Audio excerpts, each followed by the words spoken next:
ou ne pas être? C'est peut-être la question la plus célèbre de l'histoire humaine. Une question qui a traversé les siècles sans jamais vraiment avoir de réponse claire. Aujourd'hui, je vais essayer de la comprendre, mais surtout, je vais essayer de la résoudre.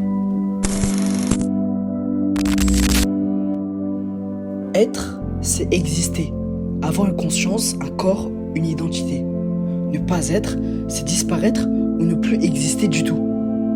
Mais est-ce que c'est vraiment aussi simple? Prenons un exemple, l'exemple du bateau. Ce même bateau reste dans un port. Avec le temps, il s'abîme. On remplace une planche, puis une autre, puis encore une autre. Et un jour, il ne reste plus aucune pièce d'origine. Alors la question se pose, est-ce encore le même bateau? Alors, si tu n'as pas encore compris, on va prendre le même raisonnement, mais sur nous. Ton corps change en permanence. Tes cellules se remplacent au fil du temps.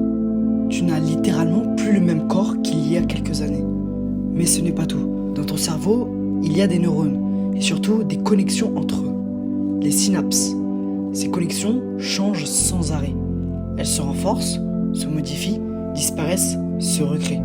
Chaque expérience que tu vis modifie physiquement ton cerveau. Donc, si tout change, alors être, ce n'est pas être une chose fixe. Ce n'est pas être identique dans le temps. Être, c'est probablement être une version en évolution de soi-même. Mais maintenant, il reste l'autre partie de la question. Ne pas être.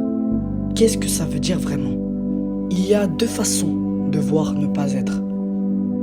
La première, ne pas exister physiquement. C'est la disparition, la mort, l'absence totale de conscience. La deuxième, c'est ne plus être soi, ne plus être la version de soi d'avant. Et c'est là que ça devient intéressant. Si être signifie changer en permanence, alors ne pas être n'est peut-être pas une rupture, mais une transformation tellement forte qu'elle crée une nouvelle version de toi. Alors, être ou ne pas être, si on réunit tout ce qu'on vient de dire, être, ce n'est pas rester identique, c'est évoluer. Ne pas être, ce n'est pas forcément disparaître, c'est peut-être devenir autre chose.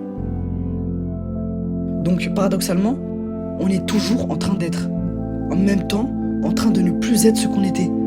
En résumé, être ou ne pas être, ce n'est pas deux choses opposées. C'est la même réalité, vue sous deux moments différents du temps. Et si la vraie réponse était celle-ci? On n'est pas une chose fixe, on est un moment, une continuité de transformation. Et peut-être que être ou ne pas être n'est pas une question à résoudre, mais une manière de comprendre que nous changeons sans jamais nous arrêter.